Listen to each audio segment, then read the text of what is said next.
క్షమించమ్మా. అయ్యో అన్నయ్య,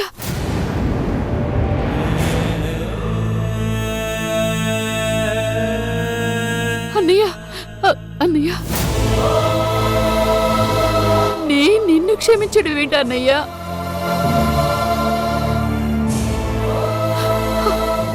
ఆశీర్వదించాల్సిన చేతులు నమస్కరించకూడదన్నయ్యా.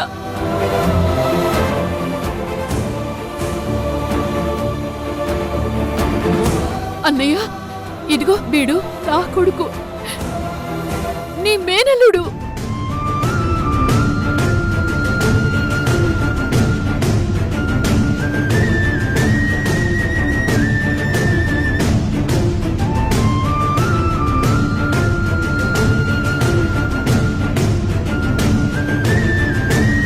తల్లి,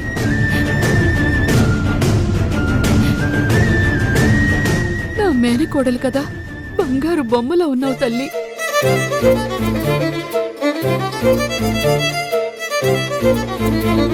అన్నయ్య, వీళ్ళిద్దరిని ఇలా చూస్తుంటే కడుపు నిండిపోతుంది.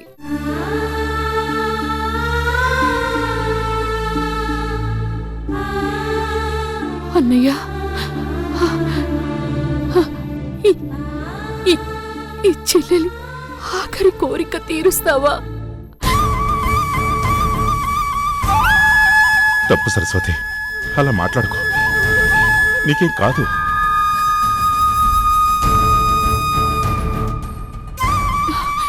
నాకు తెలుస్తుందన్నయ్యా, ఇంకొన్ని క్షణాలే అని. అమ్మా ప్లీజ్ అలా అనకు.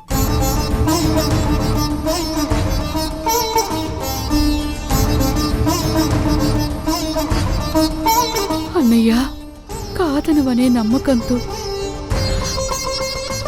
ఆఖరి కోరిక కోరుతాను. అమ్మా చెప్పమ్మా.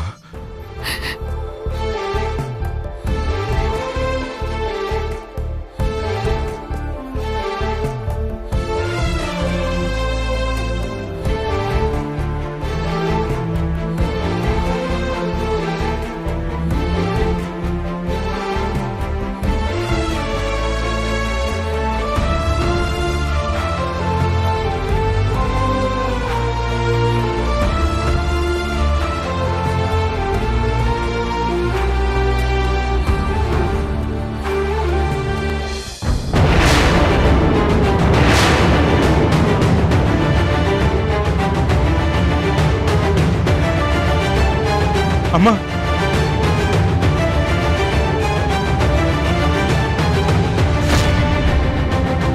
అమ్మా సరస్వతి, అమ్మా, అమ్మా, doctor, doctor, doctor, doctor, doctor.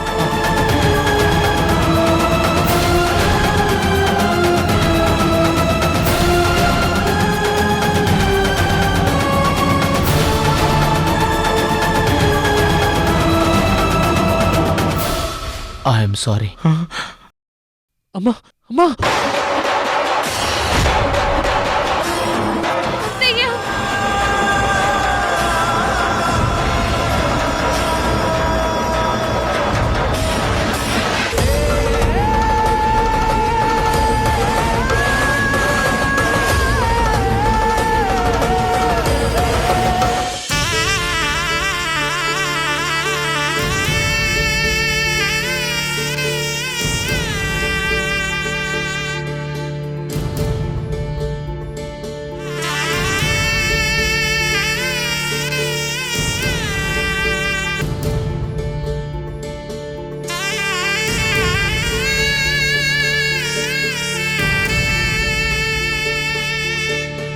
నన్ను క్షమించు శ్రీకర్.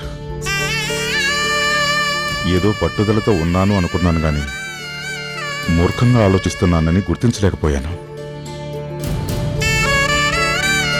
కన్న బిడ్డలా పెంచుకున్న చెల్లెలు కష్టాల్లో ఉందని తెలుసుకోలేకపోయాను.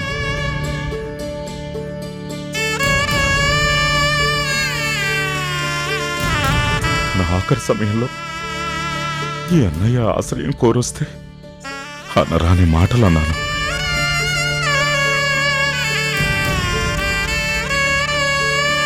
నన్ను క్షమించు శ్రీకర్. మావయ్య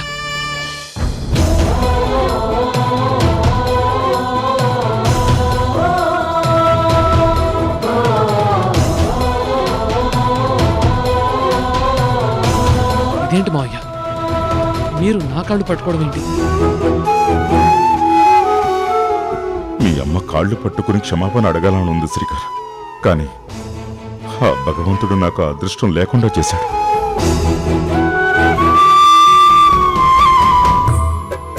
కనీసం నీ కాళ్ళైనా పట్టుకుని మావయ్య, ఇప్పటికైనా మీరు అర్థం చేసుకున్నారు, నాకదే చాలు. సృజన,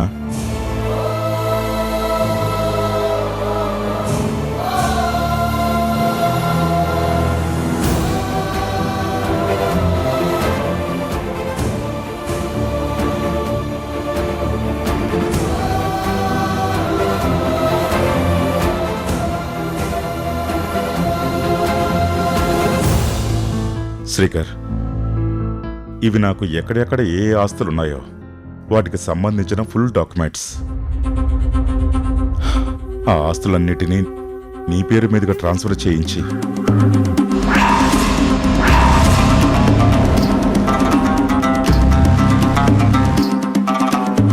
నేను సృజన వాటి మీద సంతకాలు చేశాను.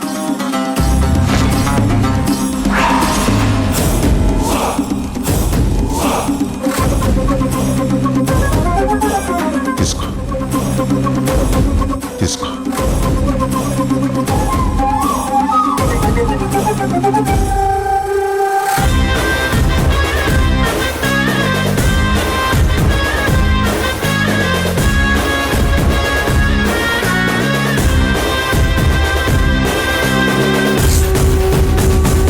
శ్రీకర్, శ్రీకర్,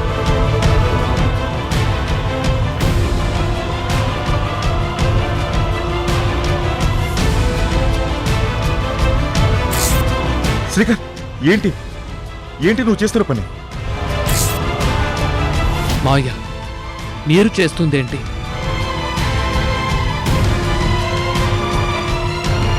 కన్న తల్లిపోయిన బాధలో ఉన్న మేనల్లుని గుండెలకు హత్తుకోవాల్సింది పోయి కాళ్ల మీద పడతారు, ఆస్తులు ట్రాన్స్ఫర్ అంటారు. ఇవి కాదు మావయ్య నాకు కావాల్సింది.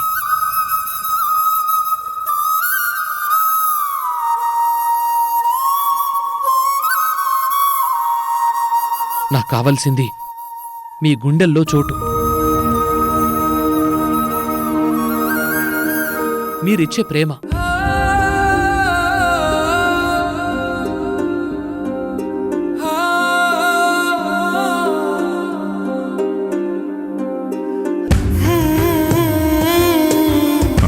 శ్రీకర్,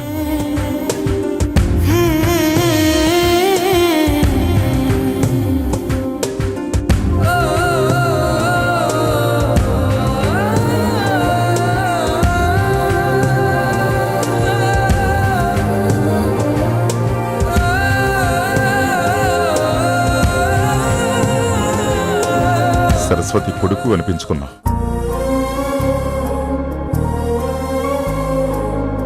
తను అంతే. కోట్ల సంపద తీసుకొచ్చి కాళ్ల ముందు పెట్టినా కాదు అనేది. తనకు కావాల్సింది అడిగి మరీ తీసుకునేది. అమ్మా సృజన, బావకి ఈ ఇల్లంతా చూపించు. శ్రీకర్, నువ్వు కాదన్నా కాదనుకున్నా ఈ ఇల్లు, ఈ ఆస్తి అంతా నీదే.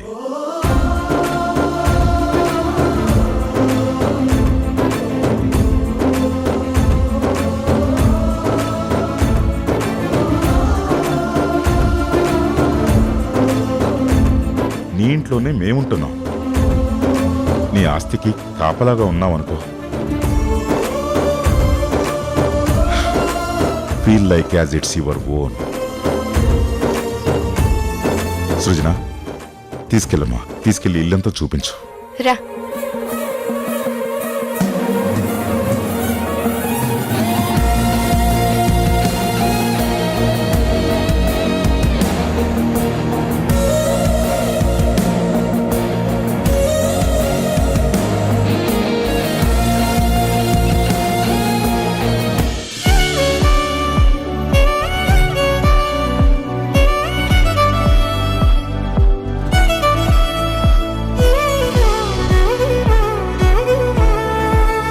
రా బావా, వెల్కమ్ టు మై క్వీన్డమ్. ఇది నా సామ్రాజ్యం, నా రూమ్.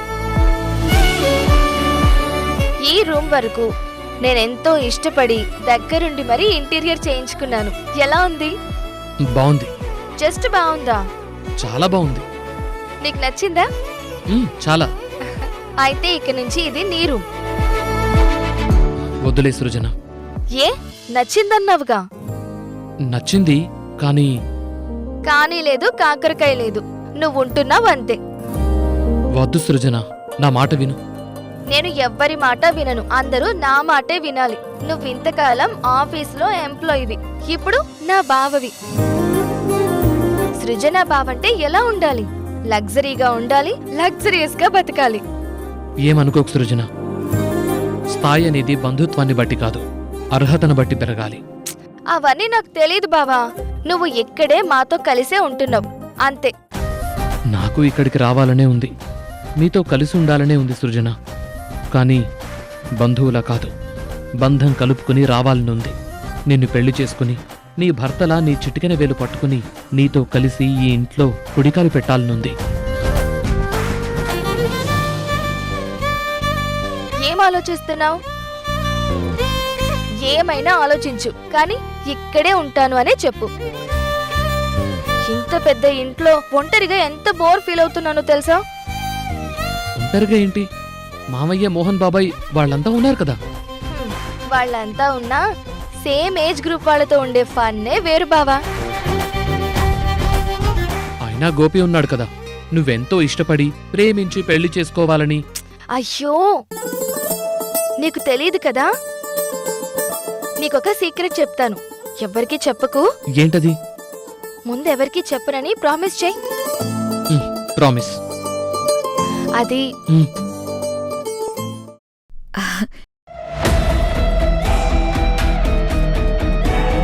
జ్యూస్ తీసుకోండి. ఏంటి అలా ఉన్నారు? మీరిద్దరూ మాట్లాడుకుంటుంటే అడ్డొచ్చానా? అదేం లేదు వసుదా. బావని ఇక్కడే మనతో పాటే ఉండమంటే ఉండనంటున్నాడు. ఉండొచ్చు కదా బాబు.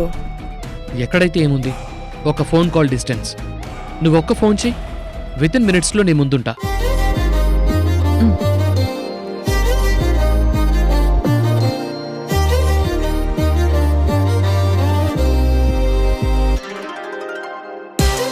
జ్యూస్ చాలా బాగుంది. నీకిష్టమని స్వయంగా నేనే చేసి తీసుకొచ్చాను. ఈ వసుద ఎప్పుడు ఇంతే బావా, నన్ను తన కన్న కూతురులా చూసుకుంటుంది. వసుదా, తెలుసుగా, నా సొంత బావ. బావని కూడా ఇలాగే చూసుకోవాలి. నువ్వు అంతలా చెప్పాలా?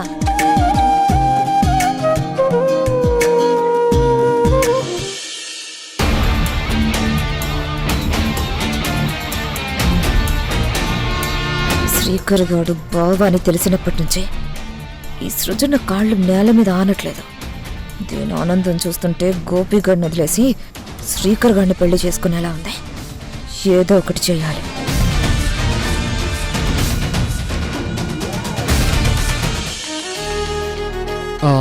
ఇందాకేదో సీక్రెట్ చెప్తానన్నా? బావకిప్పుడే గోపి గురించిన నిజం చెప్పడం సేఫ్ కాదు. కొంచెం టైం తీసుకుని చెప్దాం. ఏంటి ఆలోచిస్తున్నావు? చెప్పు. ఏం లేదు బావా, నువ్విక్కడే మాతో పాటే ఉంటావని ఫిక్స్ అయ్యి నీకీ రూమ్ ఫిక్స్ చేసి నేను ఇంకో రూమ్ కి షిఫ్ట్ అయ్యా. అది చూపిస్తారా? ఏంటి ఇది సీక్రెటా?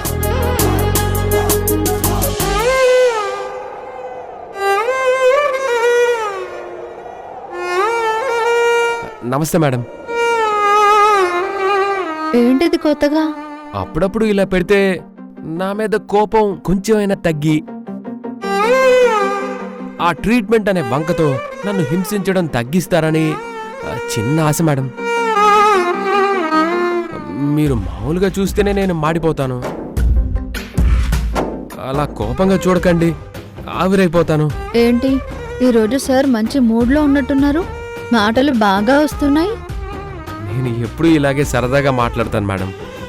మధ్యలో సృజన గారు వచ్చి ప్రేమ పెళ్లి అనేసరికి కొంచెం కంగారు పడ్డాను. ఇప్పుడు పర్లేదు. ఎందుకలా? ఎందుకేంటండి, ఇంతకాలం అంటే శ్రీకర్ గారు ఆవిడికి బావగారని తెలియక నాలాంటి బడుద్దాన్ని ప్రేమించారు. ఇప్పుడు శ్రీకర్ గారు ఉన్నారు, స్వయానా ఆవిడికి బావ. వరసైన వాడు పక్కనుంటే నాలాంటి పనికి మాలనోడు ఎందుకు గుర్తొస్తాడండి? సృజనాన్ని తక్కువ అంచనా వేయకు. తను ఎప్పుడు ఎలా ఉంటుందో తనకే తెలీదు. అది నిజమేనండి. కానీ ఒక్కసారి ఆలోచించండి. శ్రీకర్ గారిని నన్ను పక్కన పెట్టి చూడండి. ఆయన ఆకాశం, నేను నేల. ఆయన అద్భుతం, నేను అరాచకం. నాలాంటి వాడిని పెళ్లి చేసుకొని ఆవిడేం సుఖపడుతుందండి? నేనేంటో నాకే తెలీదు, నా గతమేంటో ఎవ్వరికీ తెలీదు. శ్రీకర్ గారిని చూడండి, మంచోడు, చదువుకున్నవాడు, సృజన గారికి వరసైనవాడు. ఈడు జోడు బాగుంటుందండి. నా మాట వినండి, ఆవిడ మీకు మంచి ఫ్రెండ్ కదా, మీరు చెప్తే వింటారు. ఎంత ఫ్రెండ్ అయినా నాకు కొన్ని పరిధులుంటాయి కదా గోపి. పరిధులు దాటి ప్రవర్తించలేను. ఏంటండి మీరు పరిధులు ప్రవర్తన అంటూ? నా మాట వినండి, ఆవిడతో మాట్లాడండి. అవసరమైతే నేను చెడ్డవాణ్ణని, అలాంటోణ్ణి ఇలాంటోణ్ణి అని 4 మాటలు కలిపి చెప్పండి. నీదంత మంచి మనసు గోపి. అవతలి వాళ్ళ సుఖంలో నీ ఆనందాన్ని వెతుక్కుంటావు. నాకిప్పుడు కావాల్సింది మీ పొగడ్తలు కాదండి, ఆవిడ మనసు మారడం. మీరు మాట్లాడతారా, నన్ను మాట్లాడమంటారా? వెళ్ళి మాట్లాడు. వద్దులేండి, మీరే మాట్లాడండి మేడం. సరే, మాట్లాడతాను. కానీ ఇప్పుడే కాదు. ప్రతి దానికి ఒక సమయం, సందర్భం ఉంటుంది. సమయం చూసుకుని సందర్భం తెచ్చుకొని మరీ మాట్లాడతాను. నిజంగా? నిజంగా. అమ్మయ్యా, తారగారు చెప్తే సృజన గారు ఖచ్చితంగా ఆలోచిస్తారు. ఆ ఆలోచనని ఆచరణలోకి తేవాలంటే ఇంకొకరితో ఇంకొకసారి బలంగా చెప్పించాలి. ఎవరితో చెప్పించాలి?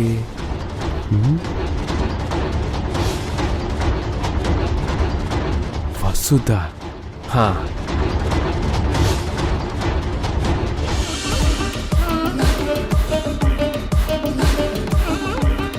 ఏంటి సృజన, బావే తన ప్రపంచంలా ప్రవర్తిస్తుంది.